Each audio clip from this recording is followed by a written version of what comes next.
Yara mga ma'am sir, nag-harvest sila kuya. Usa kayan marang nag-harvest. Yara.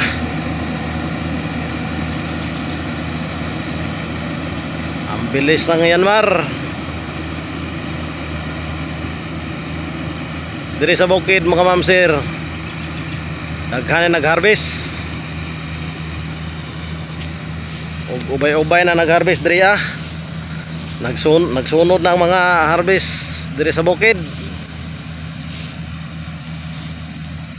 Kaapan lang ani mga ma'am sir, kaya ang presyo ani diha gini mapingit ang mga magsasaka. Kami mga magsasaka.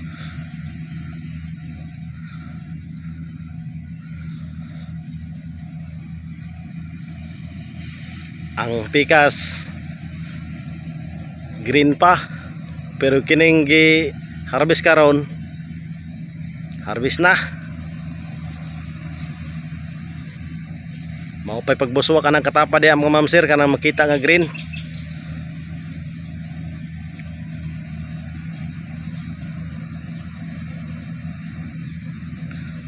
Bilis matapos mga ma'am sir. Lahira atong mga dimano, katong tao-tao lang nga mugarab. Maabta pag uwan. Kini karon harvester nang ma-harvest mga ma'am sir. Mao na niyang pang-harvest karon sa bukid. Yara nila kuya.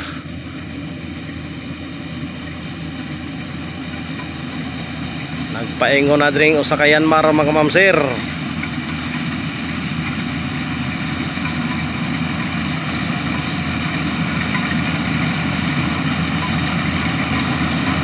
Ang sako ani mga ma'am sir nga nay buga kanang umay sa oras na naghagbong ni. Ara na kuya. Sakay hila kuya mga ma'am sir.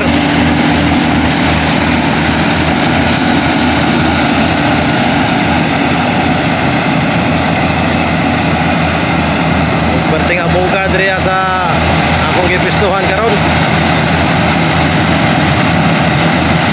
Ihagbong na lang sako mga ma'am sir. Diri ni permite ihagbong sako, di na patakay lang hagbong.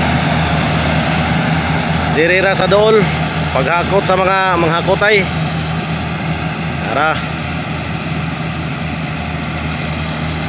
Abog diri mga ma'am sir sa area sa akong gipistuhan karon.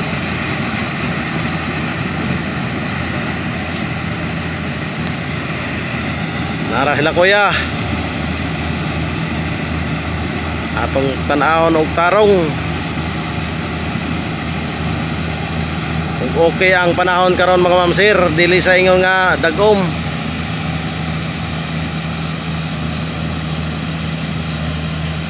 Saka